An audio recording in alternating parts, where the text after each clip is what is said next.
بسم اللہ الرحمن الرحیم۔ سوال یہ ہے کہ نماز تراویح میں مقتدی قرآن کھول کر یا موبائل میں قرآن کھول کر سن سکتے ہیں؟ مقتدی کے لیے قرآن کھول کر اوپر سے دیکھ کر سننے کی شریعت میں کوئی دلیل نہیں ہے۔ دلیل صرف وہ بھی نبی علیہ السلام سے نہیں، ایک اثر ہے، پڑھنے والے کے لیے ہے۔ صحیح بخاری باب و امامت العبد والمولا، امام محمد بن نصر المروزی کی کتاب قیام اللیل، دونوں میں یہ روایت ہے۔ امی عائشہ صدیقہ رضی اللہ عنہا کا ایک غلام تھا جس کا نام تھا زکوان، وہ جب ان کی امامت کراتا تھا تو وہ قرآن میں دیکھ کر قرات کرتا تھا۔ تو قاری کے لیے یہ ایک اثر ہے، نبی پاک سے نہیں ہے۔ امی عائشہ کا غلام تھا، وہ امی عائشہ کی نماز پڑھاتا تھا اور مصحف قرآن دیکھ کر پڑھتا تھا۔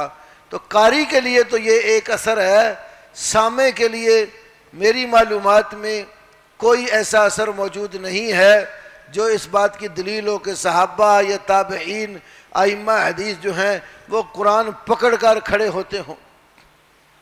قرآن پکڑ کر جو کھڑا ہوتا ہے نا، وہ کئی سنن کا تارک ہو جاتا ہے، نماز کی کئی سنتوں کا تارک ہو جاتا ہے۔ ایک پکڑنا ذرا دیکھیں، جب آپ نے نماز پڑھنی ہے ہاتھ باندھنے ہیں، کیا طریقہ ہے؟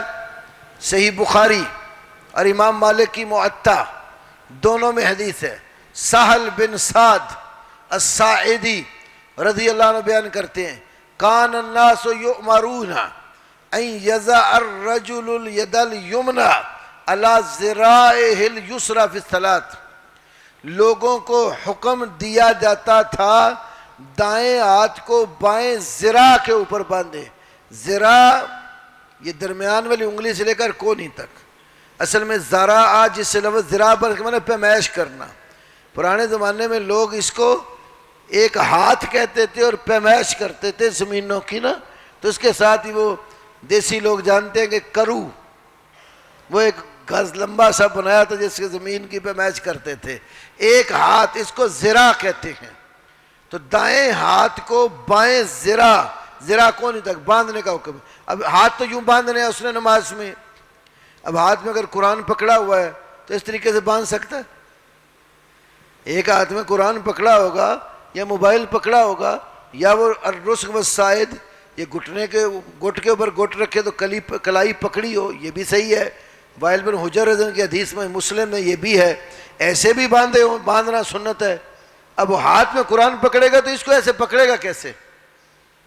ایک سنت یہ گئی۔ رکوع جانا ہے اب، تو رکوع میں قرآن دید کہاں رکھے؟ آگے جماعت کھڑی، اتنے لوگ قرآن لے کر کھڑے ہوئے، تو رکوع میں قرآن کہاں رکھے گا؟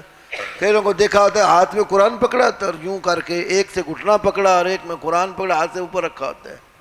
حدیث میں قابضہما، ان دونوں گھٹنوں کو اچھی طرح پکڑ کے رکھے۔ اگر پکڑ کے رکھے گا تو قرآن کہاں جائے گا؟ ایسے ہی سجدے میں بھی چلے جاتے ہیں تو ہاتھ میں کئی لوگوں نے قرآن پکڑا ہوتا ہے، کئی چلو آگے رکھ دیتے ہیں، لیکن جب 20 صفحے ہوں تو پھر مشکل ہوتا ہے۔ سجدے میں بھی حکم کیا ہے؟ ابن عباس رضی اللہ عنہ کی بخاری مسلم کی حدیث ہے کہ اللہ کے نبی صلی اللہ علیہ وسلم فرمایا، امرت ان اسجد علی 7 اعظم، مجھے حکم دیا گیا میں 7 ہڈیوں پر سجدہ کروں، دونوں ہاتھ، دونوں گھٹنے، دونوں پاؤں کے سرے اور پیشانی، اور پھر اپنے ہاتھ سے ناک کی اشارہ کر کے یہ بھی زمین پہ لگاؤ۔ اب یہ ہاتھ دونوں زمین پر لگانے کا حکم ہے، تو قرآن ہاتھ میں پکڑا ہوگا تو ہاتھ لگے گا۔ تو نماز کی کئی ایک سنن بھی جو قرآن ہاتھ میں پکڑ لیتے ہیں ان کی رہ جاتی ہیں۔ تو اللہ نے قرآن سننے کے لیے یہ کان دیے ہیں۔ وَإِذَا قُرِئَ الْقُرْآنُ فَاسْتَمِعُوا، قرآن پڑھا جا رہا ہے تو غور سے سنو نا، تو سننا تو کانوں کے ساتھ ہے۔ یہ تو نہیں کہا کہ جب قرآن پڑھا جائے تو غور سے دیکھو، قرآن سے دیکھنے کا حکم نہیں ہے، سننے کا حکم ہے، اور سننے کے لیے اللہ نے کان دیے ہیں۔ تو اس لیے، اور اس کی ایک بہت اور بڑی اور بھی خرابی ہے، وہ یہ ہے امام صاحب قرآن پڑھ رہے ہوتے ہیں، اب کبھی بھول بھی جاتے ہیں، اور پچھلوں کو لقمہ دینے کا بھی نہیں پتہ ہوتا کہ لقمہ دینا کیسے، کوئی ادھر سے بول پڑتا ہے، کوئی ادھر سے بول پڑتا ہے۔ بھئی امام صاحب بھول گئے ہیں تو ان کو لقمہ دینے کا بھی ایک طریقہ ہے. پہلے تو وہ خود کوشش کرتے ہیں اس کو سیدھا پڑھنے کا، نہیں تو پیچھے کوئی سامع حافظ اور قاری موجود ہوتا ہے تو وہ بول کر بتا دیتا ہے، دوبارہ پچھلی آیت سے لگا دیتا ہے، پھر اس کو پڑھاتے ہیں. تو یہاں پر یہ بھی خرابی ہوتی ہے، وہ ہر کوئی بول رہا ہوتا ہے بیچ میں، تو اس لیے نماز میں خلل بھی پیدا ہوتا ہے. یہ کوئی اسلام میں کوئی بات دلیل طریقہ نہیں ہے جو رائج ہو گیا ہوا ہے.